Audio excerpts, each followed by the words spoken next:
The soul is not just a theoretical soul. It's we are all part of that soul, meaning if the soul of Judaism is not alive, each one of us is lacking life, is not fully alive. What's your barometer today that the path you're on is taking you, to use your own words, is not taking you to hell? Conscious Judaism is about bringing back the soul to Judaism. But I can see how going to start embarking on this path of exploring these concepts in this way can create the cognitive dissonance. You just have to continue going. For me, it became a personal struggle that I couldn't understand, and it made a big conflict between me and the Creator. I couldn't see eye to eye with Him. Welcome to the In Search of More podcast. I am your host, Eli Nash. Join me weekly on my quest for more from myself and more from this world. We'll see you on the other side. All right, welcome, Yakov. Hello. I am sitting here with Yakov Kirsh, the founder and creator of Conscious Judaism. That's right. Not the idea of Conscious Judaism, the channel on YouTube. The YouTube channel, yes. YouTube channel, Conscious Judaism. So give us a 60-second on what Conscious Judaism is, and then I'd like to kind of bring the audience back a little bit into how you got into it. Sure. So Conscious Judaism is an attempt to bring awareness to the nature of what we call today religion, or the ancient wisdoms that used to be basically what went between a family in order to keep the soul alive within the family. It was like a gift in order to have access to life. And this gift was originally given over, from parents to children. And then as the family got big, which became the Jewish family, the message started becoming more and more confused. And now that we've been in exile for thousands of years, so we have sort of a corpse. We have something that is telling us very important things, but the access to those things, the meaning of those things, the soul has been lost. And so Conscious Judaism is about bringing back the soul to Judaism. So you feel like in many ways we've lost our way. We've confused the message. Absolutely, yes. And okay. It's not just my feeling. It's something that the Kabbalists and all those who have gained awareness are very strongly, they describe it and they're upset about it, and they're trying to see what's possible to do in order to rectify what went wrong. But something definitely went wrong. So meaning they've been talking about this problem for hundreds of years? Yes, absolutely. Further back than Even that? thousands, yeah. Even thousands The of Zohar years. speaks about these problems already. The Zohar was written when? The Zohar was written according to our tradition by Rav Shimon Bar Yochai, which is 2,000 years ago. And he was describing the issue then? And he was already describing that the situation is not good, but he had some access. And then his disciples, after he passed, were saying that even in that generation, it's gone. It's the message, the soul is left. And then there were different people who had different levels of access to that soul. Like the Arizal is a famous one that understood the Zohar in a way that it's not human to be able to have such access to this wisdom. From the words in the Zohar, nobody can understand how he got to his conclusions and to the level of detail of how he's describing those realms. Right. And then we had the Baal Shem Tov, and all these were people who were trying to bring the soul back. And this soul is not just a theoretical soul. It's we are all part of that soul, meaning if the soul of Judaism is not alive, each one of us is lacking life, is not fully alive. And so we're all lacking soul in that sense. So you're attempting to do something in the tradition and the likes of Rav Shimon Bar Yochai, the Arizal. Bringing attention to it. I don't feel that I'm at their level. I feel that I have gained some access to what they're speaking about. And I feel that if people would focus on it, then we would have a lot of people like that, because that's our nature. They weren't, from the perspective of this world, it seems like they were the ones who were unusual. But from the perspective of how we were created to be, they weren't the unusual ones. They were the natural ones. We are unusual. Something has been manipulated in us. And that's why we don't have access to the soul. Okay, so should we continue picking this apart, or should we go back a little bit into how you got into this? We can go back. It'll probably, it will merge into the same conversation eventually. Right. Okay, so take us into my personal process. Yes. So I grew up Hasidish. I grew up in Monsey. I grew up in Viznitz, and I received the body, I received the commandments, I received the external facade of what it is they were trying to tell me. but the way that it was being told was lacking soul, as became clear later on. So at the time, obviously, I didn't know that. I was struggling with it, trying to live it, make sense of it, become more of it, and I was trying to understand what is it that this great being that has the power to make me wants of me. And that was a very frustrating process. That resulted in me searching in all kinds of places to find answers, and there wasn't really any. And even the questions themselves were shunned. People avoided questions. People were afraid of questions. And I understand that for good reason, because these type of questions, existential questions, when they go unanswered, they can play with the soul. And who knows where it's going to go. If we have clear access to ourselves, to our heart, to our holiness, then we will get the right answers. But that's already been corrupted. We've already been offended by life. And so we have no clear channel from where to get the right inspiration, from where to get the truth. So if I'm going to question what I received, or at least the meaning of it, then I don't know where it's going to end up. I don't know where it's going to take me. I don't know if I'll have anything to lean on in the end of it. And so it's certainly more convenient emotionally to simply accept things the way that they are. But that only works until it becomes even more difficult emotionally to abide or to continue that line of thinking and to live by it. And so that happened for you? It started already as a young teenager. As soon as I became sexually developed, I saw that there was an issue. I assumed that God is displeased with me, and the information wasn't available as to, no, everybody's struggling with this. This is the way life is designed. You just have to continue going. For me, it became a personal struggle that I couldn't understand, and it made a big conflict between me and the Creator. I couldn't see eye to eye with Him. Right, so you're referring to things like masturbation, pornography. All of it, just even the basic desire. Even if I didn't fulfill the desire, the fact that I desire it, and He designed it this way, and then according to my understanding, He's against this type of activity, that is a conflict. That means that He doesn't have my best interest at heart, or we're not on the same page. We're not seeing things the same way. That was very clear. And for me, right, it felt like a sick trick. It felt like something was off, and I couldn't tell where. I couldn't put my finger on it. Right. Because everything seemed like facts. What I was being told seemed like a fact. My body seemed like a fact. The way that I was thinking and feeling seemed like facts. And I didn't know which facts here are negotiable. Where's the moving wall? And so I had to really look at that. And I looked at that over a couple of decades to try to really look at where did this go wrong? What is the part of this story that is not really in line with reality? And eventually I found it. So before going there, professionally, you're not a rabbi? I'm not a rabbi. I'm I'm an accountant. Even you were an accountant? I was an accountant. I have a CPA license. I know accounting. That's what I was qualified to do. But today you don't practice? But I hardly practice. I'm busy maybe a few hours a week doing that. Most of my time I spend studying and teaching and trying to develop myself and understand better. And so it's a work in progress. I don't feel that I've arrived at a destination, but I feel like I've left the station. I'm traveling towards something. Pretty incredible. I'm excited to see where this conversation, where it goes. Yes. Okay, so as you're wrestling with these concepts, did it take you outside of Judaism? So for a moment, I left religion. As a teenager, it seemed unreasonable. It seemed impossible. It seemed like they were lying to me. And as far as I knew, they represent God.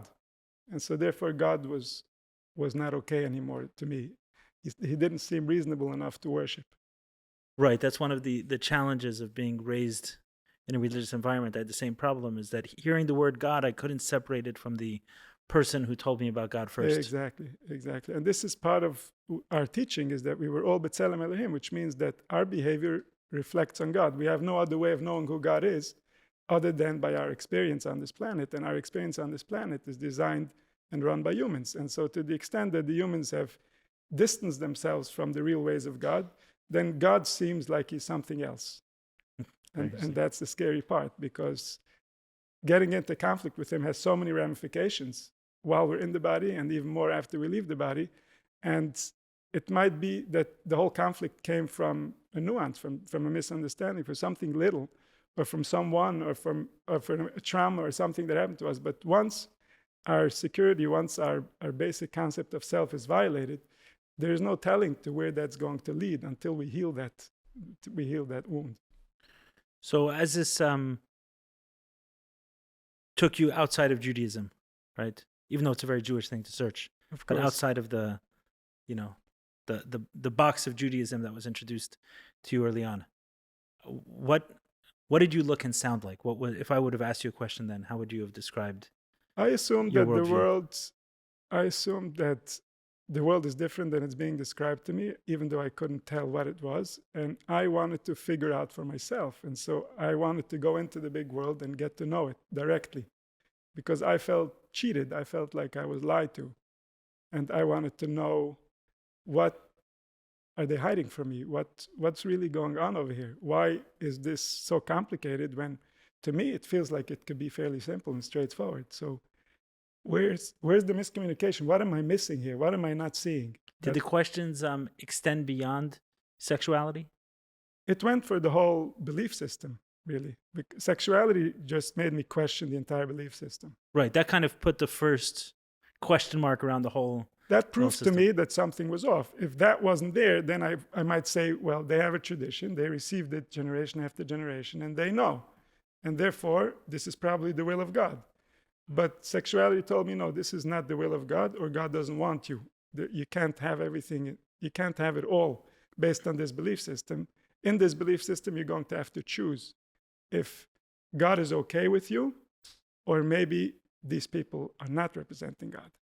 Right. Your personal experience inside was not matching your immediate external experience. The explanations were not matching reality. And I started getting that feeling that the explanations are distant from God and reality is grounded in God. And so I have to follow reality, and I cannot follow the explanations. And so where did it take you? So that took me first out. I didn't keep Shabbos, didn't keep religion. I just was searching. But it didn't last long. By the time I was 18, I had come to realize that this tradition didn't start in the last couple of 100 years. This goes for thousands of years, and there's a lot of depth, there's a lot of knowledge that's way beyond what people know today or understand or could express. And so I was being drawn towards that ancient portion of it. Like, what did it mean once? What did it mean to the kings who ran countries? What did it mean to the Jewish the kings, prophets? Yeah. What did it mean when it was real, when it was being lived? And not as a tradition that we're just passing on that doesn't necessarily have to comply with reality. While you're a king running a people, you have to comply with reality, or else it's going to fall apart within one generation. And so there had to be principles here. There had to be a truth that they were leaning on, that this was what everything was built on, what everything was based on. Why do you feel like that's different? The king running a country and someone running a community or a school? Because there's no danger when you're running a community or a school that someone will challenge you. You're doing your own thing, and as long as the people within your community are believing in you, then it seems like you know what you're doing. And so when someone's born into that community, he assumes that you know what you're doing. Right. But then if someone leaves, they leave. It doesn't. You're not no one's trying to threatened, overthrow right? it. You don't have to face reality until you die, and that's very dangerous. Meaning, anyone who doesn't match the communal view, just push to the side. So we blame him. He's Right. the problem, and then we move on. But there's no check with reality. Meaning, how do we know for sure that what you're selling is accurate? And if I follow Right. your plan, I end up in heaven and not in hell. Understand? It's a good way of saying it. And so that became very real for me, because I was concerned that I'm going to hell. It wasn't a concern. At some point, I was quite certain I was going to hell, and I didn't understand why. What did I do wrong? All right. Okay, keep going. And so it became clear to me that something was off, but I couldn't put my finger on it. And so I decided that I'm going to find out for myself. I'm going to read everything, and I'm going to try to understand everything and see where it's off, because it's certainly off. So when you say read everything within Judaism. Yes. Got it. Okay, so you go through a several year search, but at some point in time you say, okay, this tradition survived thousands of years. There's something more within the tradition than meets the eye. I don't have to look through the whole world. I can go back to my tradition and excavate it for And some truth. I'm going to look for answers. I have to liberate. So where'd you start? I have to liberate my inner child. So the beginning was Hasidus. Hasidus was where I found some inkling of normalcy, some inkling of. By Chassidus, you mean? Starting with the Baal Shem Tov, I'm very connected with the Baal Shem Tov. My son I only have one son. He's Bechar, and I called him Yisrael. It's like B'ni Bechar Yisrael, like the pasuk. And I named it after the Baal Shem Tov because of the connection I felt. I felt like he saved my soul. If I wouldn't have seen him in Judaism, then I might have believed that what they told me as a child was true, and that would be the end of me. How is that? Because he has compassion. He sees the Jewish soul as something that's worthy, and that's something that the Creator desires, regardless of the actions, regardless of what it's going through, regardless of the thoughts and the feelings that it's experiencing. It's not based on that. It's not something conditional. You were introduced to the Baal Shem Tov, obviously, at a young age. Right, but for me, everything was very much svarim. Like I was looking at the svarim and getting my sustenance directly from there. The people turned me off. The people's emotions were not healthy enough for me to feel warmth, to feel like they care, to feel like they understand. Got it. So you went straight to the book. So which sefer, which book in particular? So with the Baal Shem Tov, for example, the Degel Machne Ephraim is a very good source of, because Baal Shem Tov alone didn't write. The Sefer Baal Shem Tov is just a collection of different svarim. And the main source is the Toldus and the Degel. Those are the two that we have the most of people who listen and hear directly from Baal Shem Tov. And so there I see expressions of how much God loves every individual soul, how much he cares about them, how much their success is important to him, how much it bothers him if they suffer. And this made me realize that he was living in a different place than the people that I grew up with. This is not the same religion. This is not the same understanding of what's happening here. And so I was very drawn to that. Can you point to one specific teaching of the Baal Shem Tov that you say, okay, here I'm seeing it in the Sefer, I'm connecting to it, right? So the people aren't living it. There's many teachings, but for example, the Baal Shem Tov says, if only we could love the biggest tzaddik like Hashem loves the biggest Rasha. So that's an example of where he's saying that whatever love you have for a Jewish soul is nothing compared to how much Hashem loves every spark, because it's his spark, it belongs to him. And so this made me realize that it can't be what they're saying. It can't be that if I naturally develop and I'm only feeling what he put in me, right? All the ingredients are his. It can't be that suddenly I'm at conflict with him. Someone lied to me over here. Got it. And there are many like that, where also the stories where he says to a tzaddik, like, if you want to know who is your partner next to you in Gan Eden, you go to that town and you see that person, and he goes there and he finds the most simple person who doesn't do anything except Shabbos. He takes his buddies to the bar and he buys them a shot. And he couldn't believe this big tzaddik. How could it be that this guy and me are sitting in the same spot? And it ends up being that the intention of that person while he was buying the shot, that had to do with his childhood and how he saw Shabbos and what he thought God was, doesn't matter. But his intention was so pure that for that, he is equal to the guy who was constantly battering himself and breaking himself and investing all his time and energy in the same place. And yet, of course, his heart was different. His intentions were different. His intentions were much more of a struggle to keep in line. And so therefore, you see suddenly an equation that was never mentioned to us, that was never allowed for. Right, that's true. And so the Baal Shem Tov sort of breaks the mold of what I thought Judaism was, in a way that I felt that if he was here, I would be very Jewish. I would be willing to give myself to this all the way. And the fact that he's not here, and the fact that it's being misrepresented, means that even if I keep it the way that they told me, I'm not safe. It's not safe to do what they're telling me to do, because it's not true.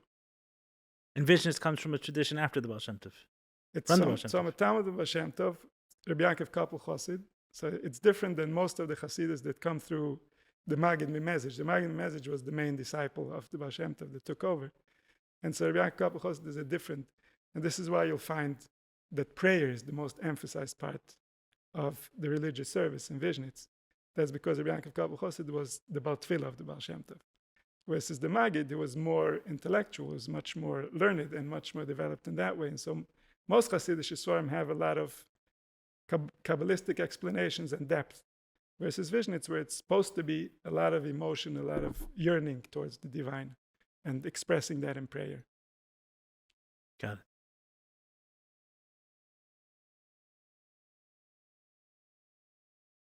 So and then in front of Baal Shem Tov, you kind of went further. So then I was looking in the Svarim, in the Hasidic Svarim, to find that line, that perspective that I saw in the Baal Shem Tov, that in the more connection. recent farm or the ones going further back? I looked everywhere. The very recent ones don't have it.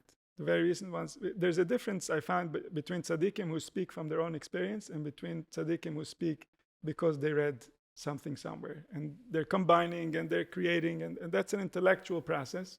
And I respect that, but it's very different than a tzaddik that's speaking from his heart because of his experience, because the books already took him to a place where he is now in touch with something real and he's speaking from there. And so the only one that can give me some type of opening to something more real is if he's had access himself. Otherwise, he's reading the same things I'm reading. I know what it says. And okay, he combined it this way and he came to this conclusion based on that and based on this. But it's the same story. It's the same thing. We need something real that hasn't been said, that can only be said by a heart that's alive. And that I find specific tzaddikim that had access to that.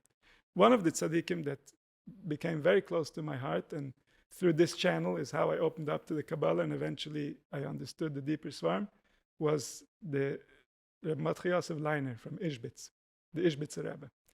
The Ishbitzer Rebbe was different than the Hasidus around him. He was much more, I wouldn't even call it lenient, because there's a strictness to both sides. It's not about whether you're strict or not, it's about what are you strict about. And to some, they're strict about God, meaning that this is what God wants, and they're very strict to make sure that he gets what he wants. Some are more strict about humans, saying the fragile ones in the relationship are the humans. We have to be strict to make sure that the humans don't get hurt. And the Ishbitz, they emphasize is more on the human side. It's like, okay, God did what he did, it's true, and he has the power to do it, and he knows what he's doing. But we need to be in tune, and we need to save the human soul so that it doesn't turn up in a war and a conflict against the source.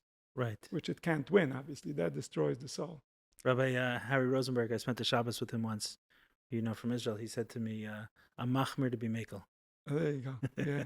Right. And so we're machmir in Sakonas Nefashis. And this was also the way of the Baal Shem Tov, where the Baal Shem Tov went against any types of limitations or discipline on the body, or not eating, or right, the ascetic lifestyle. All the things that the ascetic lifestyle also needs to be understood, because in the time when it was popular, it was people who were blissful. They were blissful when they were doing it. They weren't torturing themselves. People misunderstood that to mean that if you make yourself suffer, then that's pleasing in the eyes of God.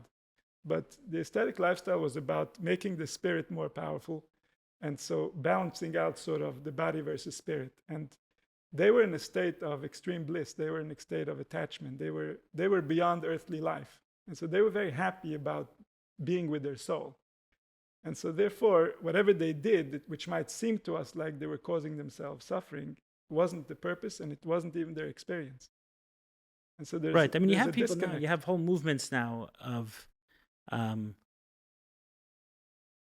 within, more modern culture, of putting someone through difficult experience, whether it's Wim Hof, the freezing cold, or you have the semen retention movements, or the Stoic lifestyle, which they're doing it, but in a very pleasurable way. They're going towards something that would usually be traumatic, but in a mindset that opens them up to conquering trauma in a way. Right. So you're saying the ascetic lifestyle is bigger than that. Yes. The ascetic lifestyle is the same way.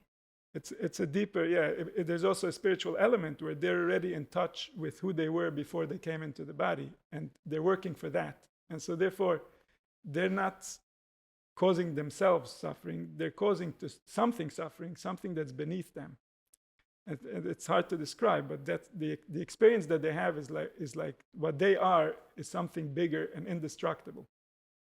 And so therefore, they can go to these places and come out unharmed. As you're talking, I'm thinking about certain, imagine, I love the ice bath, right? For example, I like doing it. But imagine I forced my child to do that. Yes. So I get tremendous enjoyment from it. I can do it to my Imagine this is good your for child, forget about you forcing your child. Imagine your child seeing you doing it and seeing how you come out fresh and you're so excited. And then somehow creating a belief about that this must be done before this and this, whatever it is, whether it's a ritual or something. I have to do an ice bath before a certain ritual. and then he's not feeling well, or he's sick, or it's difficult for him, or his body takes it differently. And he's just forcing himself to do it. So obviously, he's causing harm in the place where you are causing healing, using the same tool. Right. It makes a lot of sense. Yeah. So you're saying uniformly, this is your understanding of the ascetic lifestyle that was very popular before the Baal Shem Tov's time. It was done in that way. It was done with... That was the context. And even in that context, the Baal Shem Tov said that the soul that resides within the body has been so weakened by all this exile, by thousands of years of exile, the intergenerational trauma is increasing to such a degree that there's no longer room for that. It's just like, for example, before we had the Mishkan, we had Bomas. Everybody could bring a sacrifice wherever they wanted. Then came the Mishkan, and then we were trying to unify how we do the service, and then Bomas became something that's not pleasurable to the source. It no longer connects to the source. Bomas is to bring a sacrifice not in the collective space designated by the Mishkan, but everybody on their own. They would just find a rock and they would set up shop and they would bring a sacrifice there. Understood. And so this sacrifice was pleasant in the time of the patriarchs, and it became unpleasant once there was a nation and things were organized. And so it goes that services that are suitable to the soul at some point in history can go out of favor later on. And there constantly needs to be the one who is alive that can tell us those things. So can you give an example of that now? There's things that we practice, rituals that we practice that you may think that shouldn't be? Today it's mostly about the approach to the rituals. That's, for example, if we say that a certain ritual is pleasing, it doesn't mean that everybody who's doing it is pleasing. It means that there was a certain intention to this ritual that if we understand what we're doing and we give ourselves over to it, then there will be relief for the soul. But if we just do the ritual with the external shell of it and we don't have a deeper connection, then in a way we are slaughtering the soul. We're removing soul. Because soul is intelligence. Intelligence wants to reside in us. Intelligence cannot reside in us as long as we don't understand what's happening, obviously. But if we do things and we don't know what we're doing and we don't inquire, that removes intelligence. That makes us less intelligent. And so we were meant to be an intelligent people. Rak am chocham v'noven hagoy hagodol hazeh. We're supposed to be the wisest and most intelligent of all the nations. Which means that everything we do has a deep intention, has a deep meaning, has a purpose, has something that it tells us about the nature of the soul. And so if we remove that, then not only is it not Torah, not only is it not teaching, but it becomes the opposite of that. It becomes an obstacle to it. Right. So you're not preaching a specific action. You're talking about a mindset. We have to start questioning. That's where it all starts, because spiritually, our location is in the world of thought, in the world of emotion. And so when we're doing spiritual work, that's the main work. The actions are just tools in order to affect emotion and to affect mind, to affect thought. And so when we're going to make a change, if it's going to bring us closer to the real meaning of things, it has to be a change internally, a change in how the heart feels and how the mind looks at things. It's not about the action. The action can be a tool that brings us there, or the tool that keeps us there, or the tool that helps us remember it over thousands of years when we don't even know anymore what it is we're connecting to. Understood. Okay, so keep taking me through your journey. You went to the Baal Shem Tov. Right. So Baal Shem Tov, I find Ishbitz. Reb Tzadok HaKohen Milublin is a Talmud of the Ishbitzer, and he's this big genius that started off with the regular, like Torah, the way that they used to learn it, with the pilpul and all that, trying to... Give time periods when you're talking about... Reb Tzadok HaKohen was born 200 years ago. Yeah. And the Baal Shem Tov was about between 250 and 300 years ago. So Reb Tzadok HaKohen is already, as far as teachers and disciples, he's like 7 generations after the Baal Shem Tov. Yeah. And so he grows up more like a regular Lithuanian genius, and he was a huge genius. By the age of 15, he was already in correspondence with the great geniuses of Klal Yisrael. And at the age of 25, he meets the Ishbitzer, and his whole life changes. He just becomes a different man. And then he starts later, after the Ishbitzer passes. He was by the Ishbitzer for 7 years. The Ishbitzer passes away, and so he goes into he's by himself. He didn't want to become a teacher at that point. And at that time, he wrote Svarim. He wrote a lot of Svarim. and he didn't release any of them while he was alive. He locked them up in his box, and no one ever saw them until after he passed. And in those books, he reveals a lot of secrets. And the way that he does it is by combining the Gemara, the things that we know, the things that we're familiar with the Zohar, which is the hidden version, which is the explanation of things, which is why are things the way that they are. And the whole revelation really of that we're looking for, the whole revelation that they're bringing to us, is that it's all out of context. The heart gives context. And so you can never understand the Torah without heart, because you will never have the right context for it. And so, And by heart, you mean? Heart means that you're emotionally invested and attached to the words, and you know how they are guiding you towards the being that resides within all of us. Is there an example that comes to mind as you're... Of what heart means? No, of a teaching maybe from Reb Tzaddik of Lublin that combines... I don't want to put you on the spot, but just wonder if there's an example, a teaching where he takes something that maybe we understand in terms of the corpse of it, right? The body of it, the action of it, and how he infused. And so I'll go. There's the famous example from the Ishbitzer that resulted in the Mea Shilach being burnt. In what being burnt? The Mea Shilach, the Sefer that the Ishbitzer wrote, was burned in the streets when it came out. Oh, wow. And it relates to Zimri ben Salu and Cosby and the story of Pinchas. And so when we learn, the regular interpretation is that Pinchas was 100% right, Zimri was 100% wrong, and Pinchas did the right thing, and therefore he got rewarded. According to the Mea Shilach, Pinchas was young. He misunderstood the situation. This is why Moshe didn't step in. And Zimri wasn't wrong. And this leans on something with the Arizal, where the Arizal says that Zimri was a reincarnation of Shechem ben Hamor. And because Shechem had such a desire for Dinah, so this desire towards a Jewish woman resulted in Zimri being born as a Jew. And Cosby had a spark of Dinah, because Dinah went out of Judaism and then she desired Shechem, so she came back as Cosby. So there was some type of a cosmic process that was playing out of here that Pinchas didn't understand, he didn't have access to. And Moshe knew, and he wasn't sure how to interact with the situation. And so the reason Pinchas got such a tremendous reward for what he did was because of his tmimus, because his intention was so pure. So his intention was pure, seeing that, there's a deterioration, and therefore the respect that people have for very important things and the way that they look at life is going to deteriorate. And so I have to step in, I have to do something, even if it's going to cost me my life. And so that intention is what resulted in the reward. So by looking at the Kabbalistic explanations here between the Arizal and the Mea Shilach, we're getting a whole different angle of the story that was not visible from the Pshat. And people have a difficult time with this because this is what they're used to. This is what they've been living on. They make decisions based on these stories. And it's a lot about what you emphasize and how you look at things. We have a similar situation with the stories in Parshas Vayeshev, where you have the story with Yehuda and Tamar. Yehuda and Tamar is a story that's, we don't know what to do with it. And then comes the story of Yosef. And so give a little information just in case some of the audience is not understanding. Okay, so Yehuda and Tamar is the story where there's the son of Yakov. He's one of the Shvatim. He's the leader. He's the king. And then they sold Yosef. So now he's been, I guess, removed from his high rank, and he's without a wife. And he travels to take care of his business, and on the way he sees this woman, and he doesn't know who she is, and he is with her.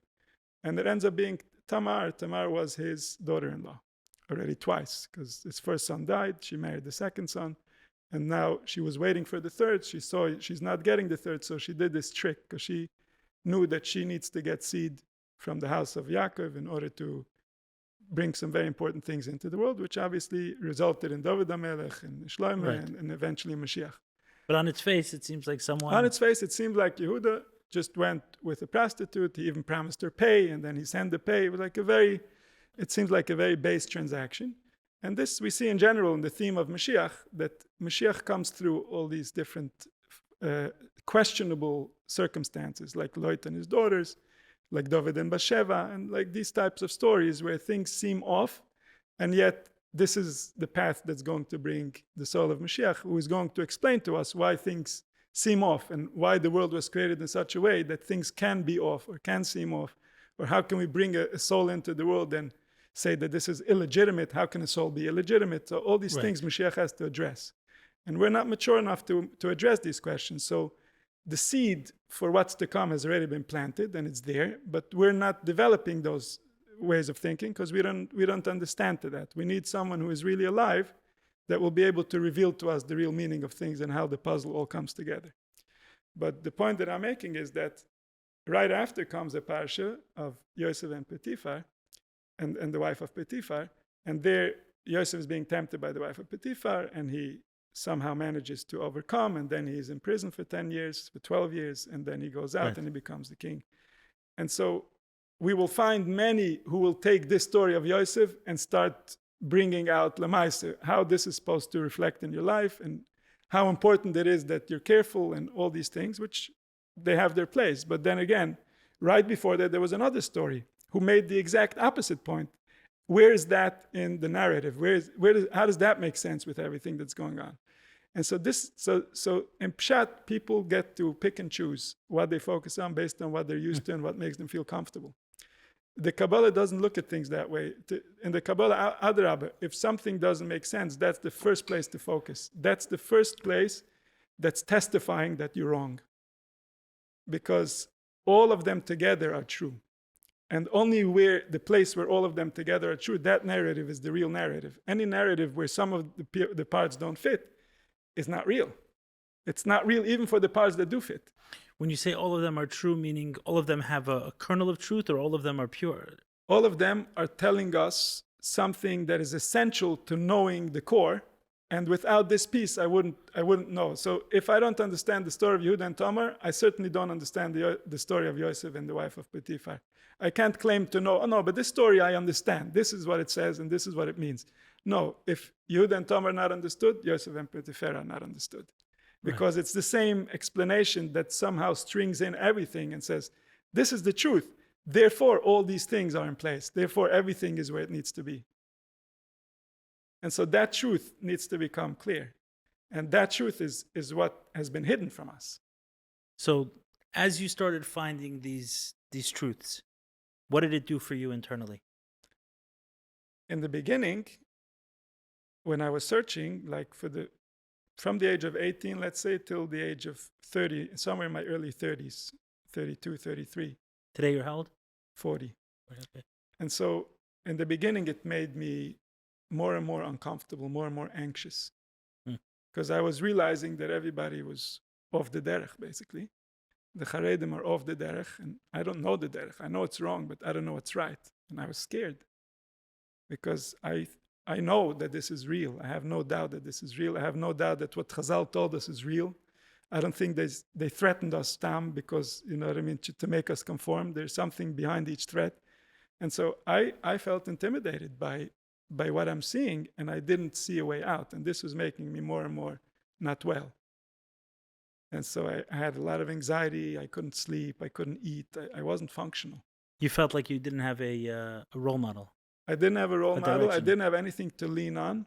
I didn't have anything that can give me comfort and make me feel safe. And I was keeping everything. Yeah, I was 3 times a day. I was davening. I was doing it all, but I did not feel safe at all.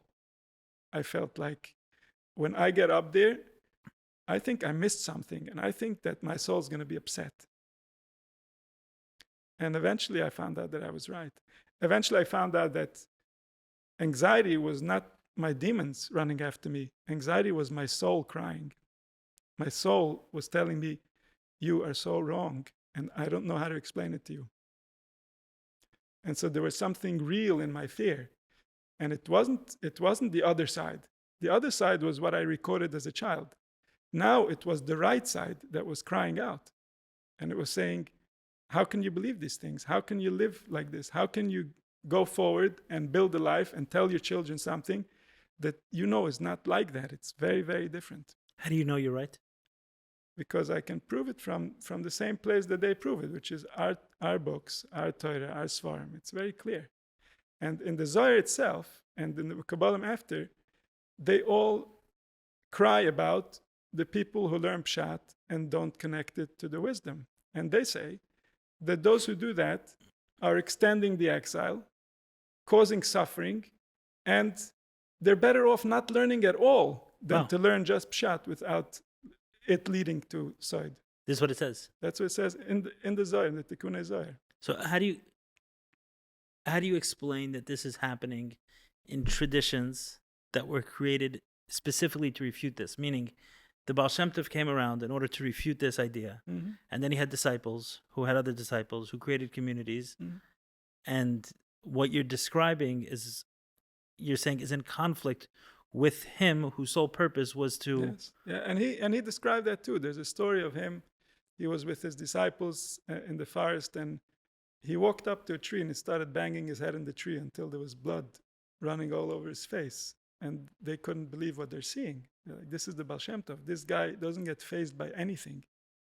His emunah, his betochen is beyond what anybody could imagine. And what is bothering him like this, that he can do something like that to himself? And he said that he saw a vision of what's going to happen with his movement a few generations down the road. That people are going to use the power that he gave to an individual in order to enlighten the masses, is going to be used just as a way of having power, of wielding power. It's going to go into the hands of the Erev Rav. The Erev Rav always means the people who misunderstand the Torah. The people who think that just the actions are enough. Those are the Erev Rav. That's a very Goyish way of looking at the world. A Jewish way is to see heart, is to see soul, is to see connection. A Goyish way is just measure the actions. Like we say, Hayadayim Yedei Esav, right? That's the physical part of things. Hakol Kol Yaakov, that's the heart, that's the expression of the Pnimius.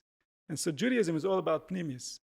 And when it goes towards the external, we call it the Erev Rav. And so the Erev Rav are going to be in charge, and they are going to be the cause of why the Geula cannot come.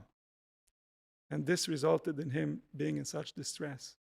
Got it. Can you talk more about the Erev Rav? It's an interesting concept. Like, yeah, where it originated, how it first manifested, and how you see it today.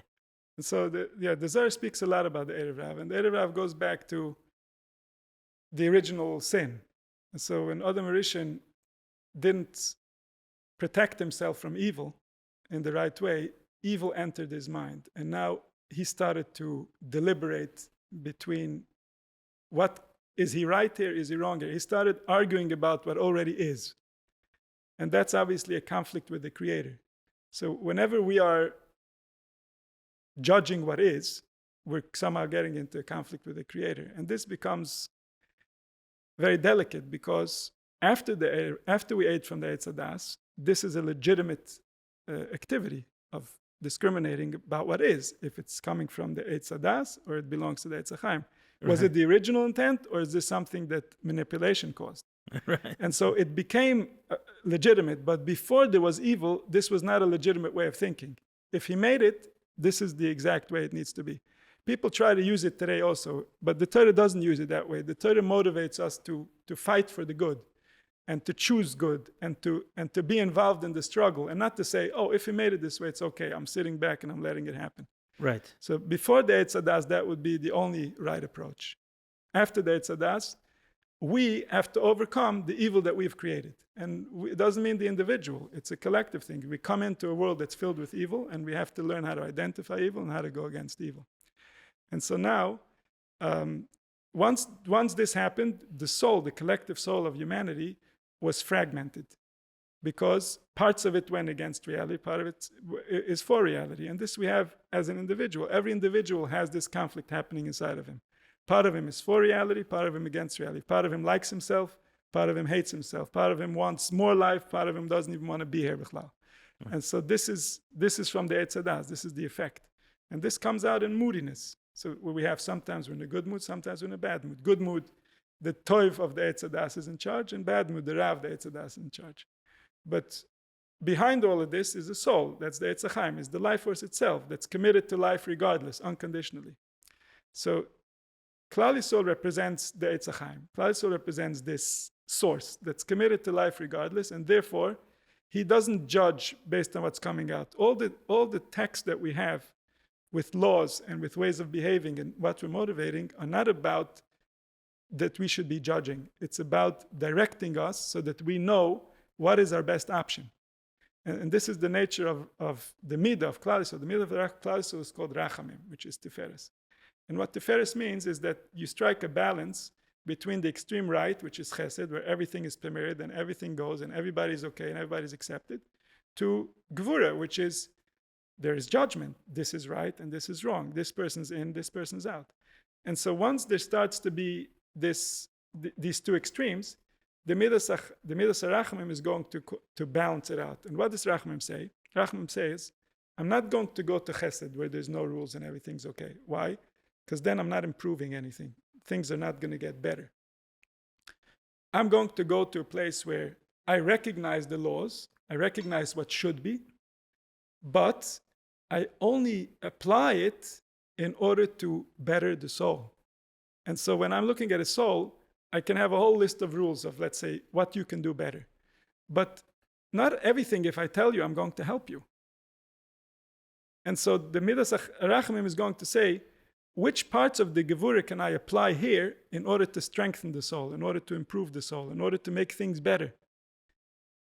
And so it's not that I do away with the laws. I don't get rid of the rules. I know the rules, but I apply them in a way that's good for the soul. I remember what the purpose is. The purpose is to help reality. The purpose is not to show how well I know and that I know better than you or that you did wrong. All that is puzzle mitzad the Midas Rachamim. The Midas Rachamim says the rules are here to make you perfect. And so you're saying the rules come from the side of Gevurah. Rules come from Gevurah and love comes from Chesed and Rachamim somehow combines. Right. So in one everything goes. Yes. In the other don't move without looking here. Right. Right. Let's balance it. Let's balance it, which is what's the location, what's the best scenario, how do I balance both sides in order to get the best result for what's at hand. So it's no longer theoretical, it's no longer just one big reality that you have to somehow apply 100%. You have to develop a soul over here. Developing a soul means giving the rules to the soul in a way that builds it, in a way that it gains confidence, in a way that it becomes more. And so this is the whole Torah was built on this midah, the midas rachamim, to know the truth and to know how to apply the truth. This is why, for example, we have the Mishkan, the Beis Hamikdash. The Beis Hamikdash says, I'm going to tell you the rules and I'm going to hold you to them, but I also know that you're going to fail. And so I need to have some type of a mechanism so that after you fail, you can come home. And that's the Karbanis. And that's the Karbanis, and that's the Kohanim. And their whole avodah was to reattach Klal Yisrael to the source. And so whatever is going on in Klal Yisrael, the Kohen's job is, how do I convince him that he's still attached to the source? Otherwise, we've lost the soul. And that's the purpose of the Beis Hamikdash. The Beis Hamikdash is here to unite the two worlds. And this is what we've lost. We don't have who can unite the two worlds. So when someone gets into a state of guilt, someone feels like they've offended, they don't have anything that's going to bring them back. Even Matzah Yom Kippur, you can ask them how they feel. Some part of them still thinks that the Creator is still upset with them. And so they don't have a mechanism that can cleanse them of what took place over there, of this friction, of the conflict that started entering the soul. And this is what perpetuates into real evil, eventually. If we allow this to fester, like in my own life, I had doubts about if I'm good or bad, right. But eventually it just meant I have to leave everything. I can't live with this. If there was a priest, if there was someone playing that role of uniting the souls with the source, then I would know, okay, this is normal. So I said the priest is the most compassionate, the most kind. The priest, the Kohen represents the Midas HaChesed. That's all over the Kabbalah. That's something established, yeah. Okay, and that's what it is. That it's reconnecting someone despite. So the Chesed is the priest, and the Levi is the Gvura. And so Moshe comes from the Levi, so he represents the rules, and he gives it to us. But the Midah of Aharon is Oev Shalom v'Roidev Shalom. So he's always making peace between everyone and always bringing the pieces together. And so that's the Chesed and the Gvura, and the Tiferes is Yisrael. The reality that lives is the Yisrael, that these two Midas are balancing out. So this hard line communication where there's no room for failure, you're either perfect or you're unwanted. And so here we come back to the Erev Rav. Right. So the Erev Rav represent the Eitz Hadas Tov Ra. And Yisrael, the authentic Yisrael, represents the Eitz HaChaim. Eitz HaChaim means unconditional commitment to life. And when someone has that, he is always alive. Even while he's dying, he's alive, because it's not about living in a body or anywhere else. It's about a complete commitment to existence and whatever it brings and whatever it offers. And so there's already something that has given itself over with love to the process, because this is who I am and I can be nothing else and I don't want to be anything else. I'm just expressing what already is. Versus the Eitz Hadas, which comes in to judge and to decide this is right, this is wrong, this belongs here and this belongs there. And so this is, at the core, this is the difference between an authentic Jewish soul and the Erev Rav. So now what happens? Avraham Avinu wants to inherit the purity, and he makes a deal with God that he's going to have his children go through a purification process in Egypt. Egypt represents the Eitz Hadas, and his children are going to experience the depth of despair created by this type of thinking, by this type of conceptualizing reality. And then they're going to know that they want something else, that they must be something else, because their soul cannot survive with this type of mentality. So basically, the wrong way of thinking taken to an extreme, his people agreed, okay, I'm going to see it and experience it, live it, right up till, that's what they say, like Mem Tesh Tuma, right up to the And this is what's end. going to purify the seed, meaning that a seed is all the instructions for the entire being. So right now, everything that I have access to, everything that I have developed was already there in the seed when I was conceived. And so from Adam Rishon, something went wrong with the seed. This is why the first human being was a murderer. Something went very wrong with the way that they conceptualized what they're doing and how they did him. And then when he came out, they knew it. And then Adam Rishon separated from his wife for 130 years because he was scared to create another one. Eventually, he realized that the world needs it, and he came back and he created Sheis. From there was the foundation of the world. But this seed wasn't yet clean. It wasn't the way that it was before the sin. And so Avraham Avinu agrees that his seed is going to go through purification. So the first 3 levels was Avraham, Yitzchak, Yaakov. In Avraham was the Midas HaChesed. So he separated from the seed everything in the Midas HaChesed that was impure, and that was Yishmael. So Yishmael comes out and represents whatever was wrong with the mid of Avraham within the seed, and Yitzchak represents whatever was right. So then Yitzchak, because he represents what's right, he goes to the other extreme and he says, Gevura, I'm right, everybody is wrong, and therefore I have to be my way and only my way. And so from there comes out also psoiles, comes out also things that don't belong in the seed in order for there to be a perfect world.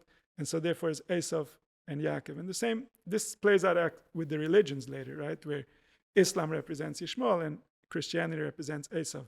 And so all this is already... It seems like it would be the reverse, no?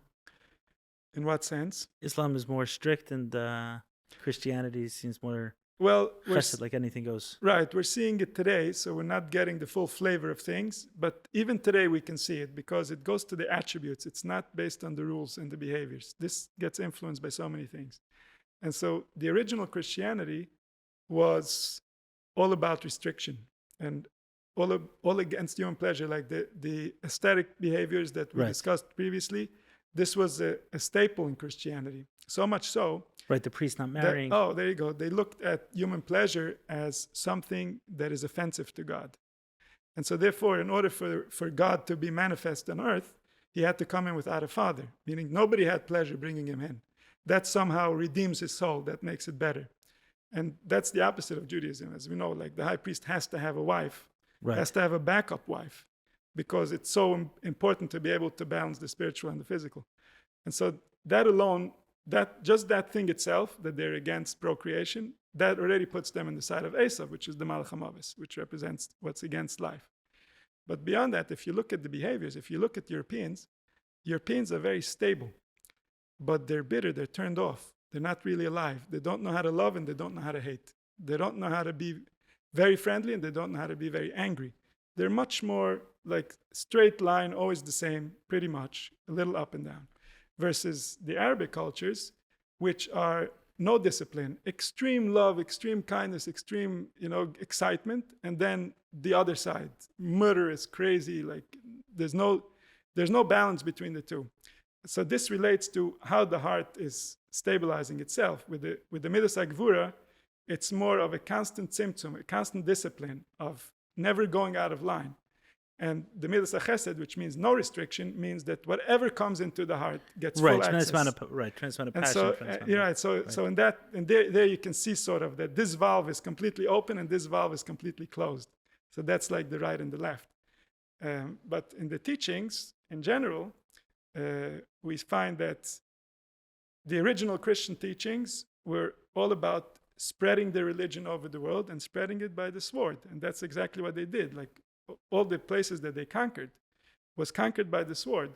And this is what gave the religion access to the world. So there again, you have the Malach HaMoves. The Malach HaMoves has his duties, right? And he's here to balance the world. So when we invite him, he comes. But the ones who carried out these crazy massacres and somehow thought that they're pleasing God by doing that was a Christian concept. In the Muslim world, they have a certain looseness when it comes to sexuality or when it comes to how they live their lives or how they like interpret what's taking place and what should be taking place. It's very loose. There isn't the same level of structure. There isn't that level of enforcement. And so most of the countries that have that belief are Arabic countries. There are some other countries that have it, but it's not like the Christians that just went out to strange people that they didn't know or recognize and just, you have to accept our way or else. So it's very different mentalities that have to do obviously with the Midas. Okay, and then you're saying the third father, Yakov. So going back to Yakov, Yakov is called Mitosa Shlemo. He has a complete heritage because there was no more any psoilus in him as far as the sides. He was the middle. But his children still needed some type of a process in order to cleanse themselves of the different, like what was wrong in Avram and was wrong in Yitzchak was no longer a soul when it came to Yaakov, but it was still sparks of soul. And there we see the brothers getting into conflict. And some explanations of that was that the brothers thought that Yosef was the Esav and the Ishmael of their family. Oh, interesting. So that's why they felt that they need to push him out, and this had to do because he was bringing their negative sides. He was bringing that up, so they assumed that he's from the Eitzadas and the whole process. But what ended up happening was that we went through this period of slavery, and afterwards we were prepared, we were ready. But Moshe made a mistake in the context of things, but this is how it's described. Moshe made a mistake. Moshe thought that it will be more glory, more respect for the divine if we allow the other nations that want to join Klal Yisrael to come along with us. And that's where the Erev Rav started. That was the beginning of the deterioration, which meant that we never really took off. We never really left the starting point. So how did he do that? What was the... So people wanted to join. And there were a lot of people, like we had 600,000 Jews between the ages of 20 and 40, but there's different shittas. According to one shitta, there was 3.6 million Erev Rav that came along for the ride. So Erev Rav were what? Converts? Other nations. Other nations that saw the miracles, that saw what happened to Klal Yisrael and said, we want to join this tribe. We want in without going through the purification process. But their seed was not yet pure. Their attributes were not pure. They weren't ready for what was about to happen. So he thought we can handle it. He thought we can handle it. Hashem didn't think we could handle it. And so that was the beginning of him not going into Eretz Yisrael. Gotcha. And so by Matan Torah, we received the Eitz HaChaim. We received access and to your life. view today of converts and coming into the... So they add, and there's a price to it. But at this point, there's not that much of a difference because Vayisarvu Bagoim Vayilmedu Maseh, meaning that as far as the behaviors and the teachings, we teach non-Jewish teachings today in the Haredi world. And so when a convert comes in, he can catch up really quick. He can be just like us. He can, from the external point of view, he can be the same as us completely. From the internal point of view, he adds and he subtracts, meaning it's going to take a few generations for his seed to really become part of the system of what it is that we're developing here. At the same time, he is bringing qualities that we don't have enough of, and that's going to somehow give us something. That's the concept of every time there's an exile, which means you're going to gain you're going to gain something from interacting with others, learning from them, even though you're going against your own nature. But their nature is going to enhance your nature so that when you come back to your nature, you have something to show for it. Right. So that's, yeah, so the Erev Rav is an ancient story that when Klal Yisrael finally ate from the Eitz HaChaim, they couldn't live there. They couldn't stay there. In a simple, a nutshell, you see the reason you'll call maybe some of today's leaders, right, or the way it's being represented as a manifestation of the Erev Rav, is that they're leaning too much to one side, meaning they haven't, that balance that Yaakov represented. They're leaning to Gvura. They're leaning towards the physical actions are Judaism, and everything else not so important to God. And that couldn't be further from the truth. The heart is important to God. Everything else, he's willing to negotiate. But what needs to be in that heart? For that, we have all the rituals and all the teachings. There's a wisdom here of what needs to be in that heart. How is that heart supposed to see the world? Right, but you're saying it starts from there, where they're saying it starts from the actions. Well, in the Gemara it says, Rachmana liba, right? In the Gemara it says, if someone learns Torah without Yiras Shamayim, the pasuk says, Lama ze mechir biyad ksil liknois chachma. Why does a fool try to purchase wisdom? Velev ayin, and it doesn't come with the heart. Your only tool to be able to purchase wisdom is the heart. Otherwise, you have nowhere to put it. Wisdom cannot reside just in the brain. The one that knows reality from fiction is the heart. The heart gets offended by things. The brain is a freelancer. He is ready to work for anyone. He's ready to work for you, for any of your organs, for people outside of you, for ideas, for something you saw on TV. He's open. And that's dafka because he's from a higher level. The head is from a higher place. So the head sort of belongs to the collective. And so the head doesn't even distinguish between good and bad. It's the heart that knows how to distinguish. And the heart has been damaged. So that's your... So what's your barometer today that the path you're on is taking you, to use your own words, is not taking you to hell?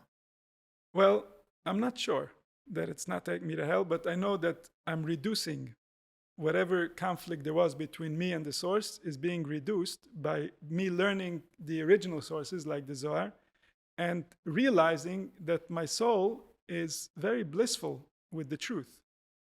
And so that realization allows me to back away from hell, sort of.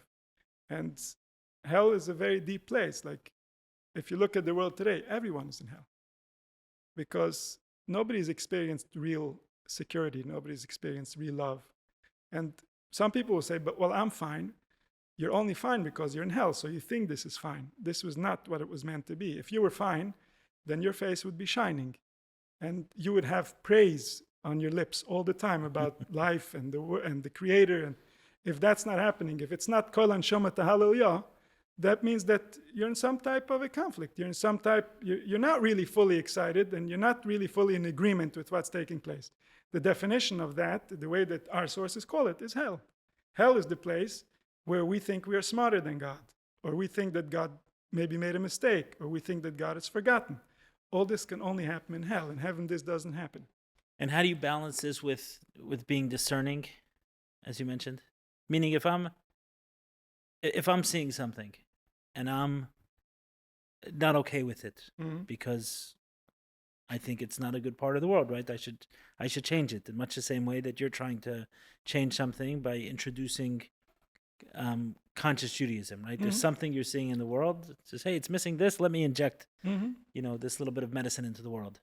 So how do you balance that with being okay with what is? Oh, so that's why I was saying I don't know that I'm not going to hell, because I'm not okay with what is. But I'm headed in that direction for two reasons. One, because the things that I'm realizing are appeasing my soul, are bringing me back, are allowing me to find comfort in the way that the world was designed.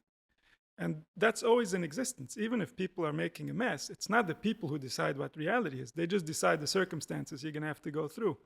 But reality is directly between you and the Creator. So if I'm happy with reality, I'm shifting towards a place where I'm going to be okay eventually. That's number one. Number two is by doing what I'm doing, I'm proving to my soul how real and important these things are to me. And that liberates me. That means I'm not this. If I'm this, I'm in hell together with everyone. But if I'm not this, and the proof is the fact that I can't live this, I can't make peace with it, I can't just go through life and it's okay, it's not okay. So that liberates me from whatever is going on over here. So I'm on a path to leaving hell.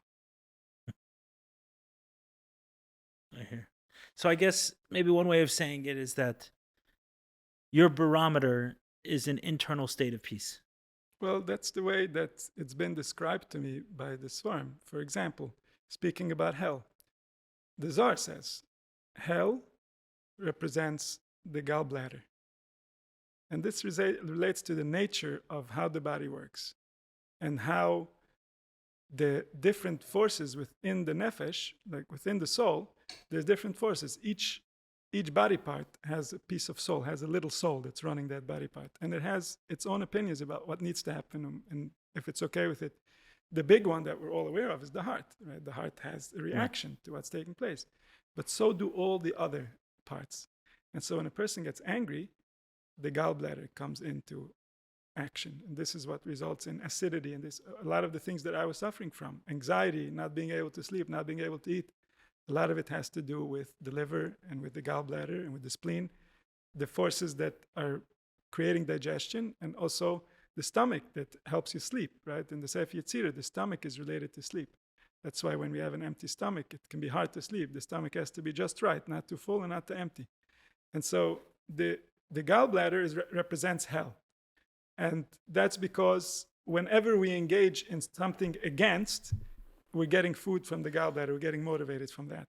And so people feed this. People don't even know that they're feeding hell. But if they have a desire to watch an action movie, they want to feel adrenaline, they want to feel stress hormones. They don't want to go into danger to feel it. Right. But something inside of them needs food. What needs food inside of them is the gallbladder. He's used to a certain schedule, and now it's his time for food. And so we'll see people with bad moods, and they constantly have to be in a fight with someone. This is all part of keeping homeostasis, keeping the right hormones and the right neurotransmitters engaged so that they have continued desire for life, continued ability to be here. And so when we receive our motivation from the gallbladder, that's a world that's called hell, according to the Zohar. This is a Rai Mehemna, Parshas Pinchas. If someone wants to see more, there's a whole discussion about that. And he even discusses how he has different metaphors of how to gain access. Gallbladder equals anger, the way you're describing it. Gallbladder equals hell, and it's part of anger. There's different parts of anger. There's mashchis, af, and chema. So there's three different types of anger, all relating to those organs over there, the liver, the gallbladder, and the spleen. But when this gets activated, so then... Are there good English translations for those three words? Mashchis, af, and chema. Mashchis, I would say, means destruction. And so it's a type of anger where the focus is not even on the anger. The focus is what can I hurt, what can I break. Af is the anger that we're usually used to that relates to the nose. It's like when a person starts breathing heavy and he gets really worked up. And chema is more like rage. It's like he's been already so aggravated that he's not even sure what he's angry about, but he certainly knows he's angry. And so does everyone else. So we say, V'hu rachim, he's compassionate. Yechaper oven. Oven is the source of all these three. So it says, V'hu rachim yechaper oven. V'lo yashchis. Right? He will not destroy. V'hir bo lo hoshev hapo. He keeps on returning his anger. V'lo yorko chamosa. He doesn't release all his rage. And so this pasuk relates to these forces. And these are the forces of hell. There's no other forces of hell. Even Moshe Rabbeinu, when he's afraid that Klal Yisrael is going to do a sin and they're going to be destroyed, what does he say? His language is, Ki yegorti me'af v'achema. I was afraid of the anger and the rage. So even Moshe Rabbeinu at his level is still afraid of these midas, because the midas they belong to the infinite one. And these midas can go without limit, just like his love and just like even his taking compassion. it to the story of the Baal Shem Tov, he would say the same thing, that frustration with what he was seeing in the future, banging his head against a tree. Exactly. So that's hell. He experienced hell in those moments, for sure. And this relates back to the Erev Rav. The Erev Rav feed off of these and they're comfortable with it. Versus a soul that's authentically Jewish, he cannot live with this. And so we'll find people who will run to all kinds of escapes And we say, oh, these are the weak souls. No, these are the real souls. These are the souls that know that this is unlivable. Right, the addicted souls. Yes, the addicted souls are the souls that leave because they can't handle it. Those are the souls who remember that this is wrong versus the souls who have forgotten and they're okay with it. Right. And so if someone can completely forget and be completely okay with it and think that God is enjoying this, that's for sure Erev Rav. That's one of the simonim of Erev Rav, is that to him this is okay. His soul doesn't have a problem with it. So interesting. Yeah. Because we're not in our natural territory, right? We've lost home. So like David HaMelech says, if I won't remember the wisdom and how this is supposed to work, then my kindness will be lost. The yamin is the chesed, is the right hand. So I will lose my ability to be kind if I think that this is the way it was meant to be. But help me with this contradiction. So you're saying the Erev Rav is okay with it. Yes. But being okay with it was also symbolic, like being okay with something that's not any of the energy of anger, destruction, or rage. Right, but being okay with anger, destruction, or rage. Oh, okay, it's being okay with that. Yes, because that's what we're living. Got it. So to be okay with that shows that the soul has been disconnected. There's a chorus, right? The soul no longer remembers its natural state. It doesn't remember the world was created for it. It doesn't remember it's supposed to enjoy this process. It doesn't remember that the tachlis is lisaneg el Hashem. It thinks, well, he created this obstacle course and he wants us to go through it and it's fine with me. If it's fine with you, you're not his son because he's not fine with it. He cries, he screams. All the prophets, if you read the prophets, they demonstrate anger, real anger at how Klal Yisrael is behaving. And this is not fake anger. This is not the choice of the individual to be angry. This is the collective saying, you're violating my principles. You're destroying my world. So you're seeing that as like a rage against rage. That's v'chora af Hashem b'chem, right? V'chora af Hashem b'chem means that if we violate the principles, then the anger of the collective will suddenly appear within us. And then that will destroy our ability to procreate. That will destroy our everything that we own. It will create an energy that will just... Today that we live in these concrete jungles, we don't really see the effect that we're having on other things. But on YouTube, you could find sometimes these little studies where someone speaks nice to rice or some plants, Right. like all these things where you see that the plant is reacting to your energy. But that was known before because people lived next to their sheep, next to their animals, next to their plants. And so whenever there was war or there was something where there was a lack of calm or things weren't going right, so then the animals wouldn't bring children the same way and the trees wouldn't bring fruits the same way. And it would be very obvious that there's a soul here that doesn't just reside within man and is separate from the world. No, there's a soul of the world and man gives that soul direction. Man gives that soul an interpretation in order to know how to vibrate, what frequency. And the frequency is what results in the fruits and in the plants. And the whole Vo'em Shmoya is just a basic observation if you live in the right circumstances. Today, we are so separate from soul that we can live in these types of environments and think it's okay. So where do you see this going? What's your goal for your work? My goal is to raise awareness and I want people to go look for themselves. I don't want them to take my word for it. I'll just give as much as I know so that they can have a jumping board, so they don't have to do all the legwork that I did in order to get to some very, very basic principles that you can't even enter without them. And so I'm just sharing as much as I can so that people realize that there's something to go after. And then I hope they will go after it.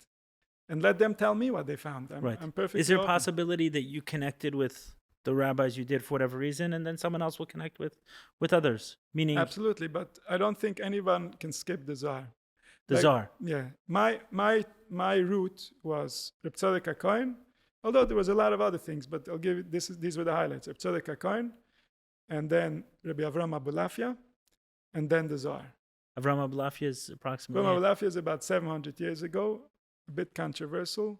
He wrote a lot. He believed that he was Mashiach, and he was a prophet, and then they went out against him and the whole story, but later on he was accepted with Arizal, and Reb Chaim Vital uses him, quotes him a lot in Shar Kedusha, in the 4th parak that wasn't printed, and also in the Ramak, he brings him in the Pardes, and so he was everywhere, he got around, and And he has a very interesting system of how he sees the world. He received secrets from that was given over generation to generation that he knew. This was before the Zohar was printed. And he revealed a lot. And he also is very clear about the fact that the way that it seems is not the way that it is. And in fact, he says that the reason it's called Sisrei Torah. Sisrei Torah means the hidden portions of the Torah. But he says Sisrei also means soter, to take apart the Torah. It breaks the Torah. It breaks the pshat, because suddenly you see what's really hiding behind it. So in a way, it's soter the Torah. It contradicts the Torah. Oh. And so he makes that connection. And meaning sometimes in going deeper, what's on his face is not only elucidated, it's contradicted. It's not sometimes. This will be the absolute experience of anyone that will look for the truth in this case. Because the face was created for the Gentiles, for others, for our enemies. The face was not created for us. And it was hoped that we will be wise enough and compassionate enough to always look beneath the face. But then the pasuk says, if we won't be wise, if we won't look for the truth, what I imagine to do to the enemy, I will do to you. Meaning that you will bring upon yourself a vision of reality that will destroy you, because I never meant to say those things to you. I was saying them to your enemy. But if you're not connected to your soul, then you won't know that, and you will think I'm talking to you.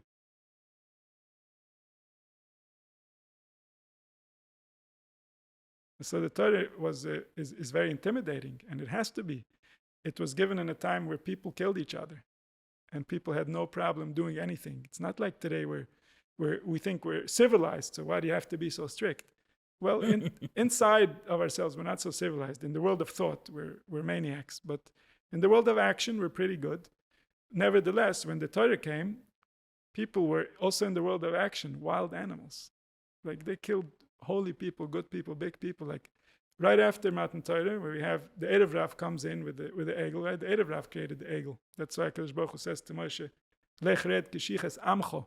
He says to Moshe, go down because your nation has sinned. Like, Moshe doesn't have a nation, God has a nation.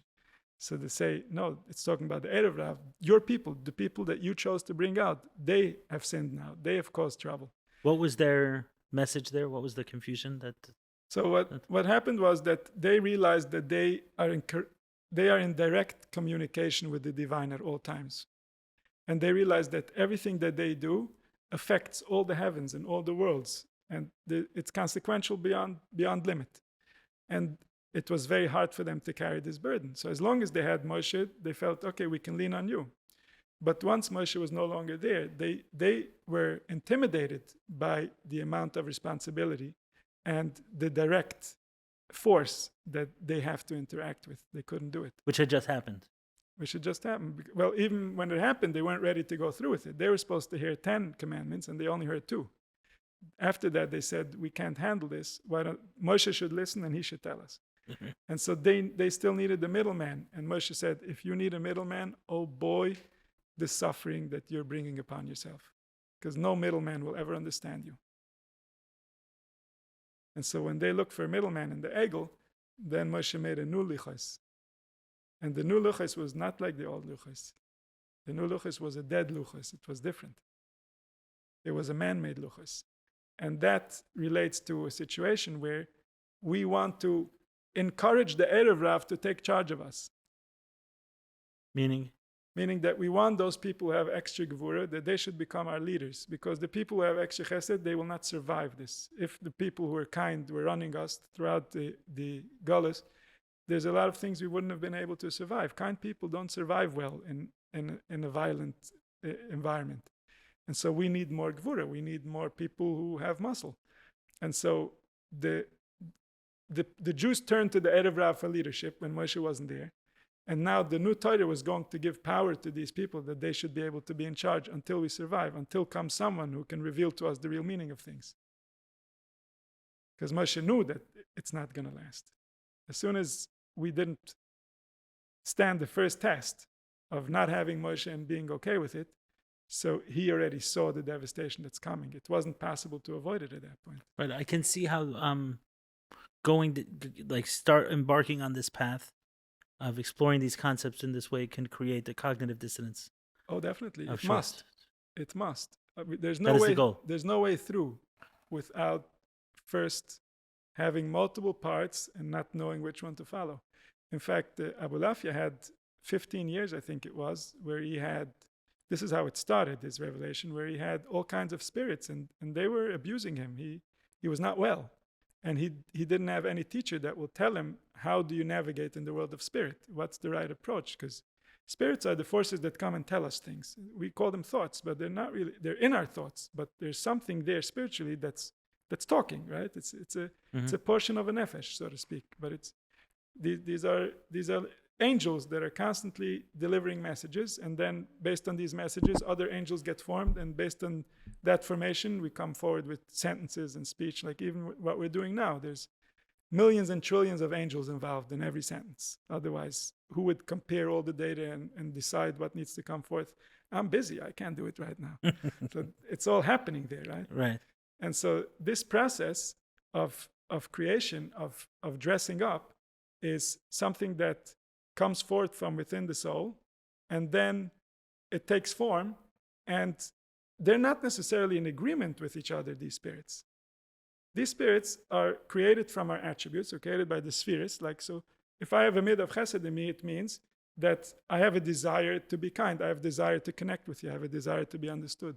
That desire is part of my conversation here, right? But at the same time, I also have another side, let's say, the midas gvura, which is more about me. I want to be understood. I want to be at the center. I want to be the most powerful man in the room, or whatever it might be. And so this is part of our nature, that the spirits are not going to get along.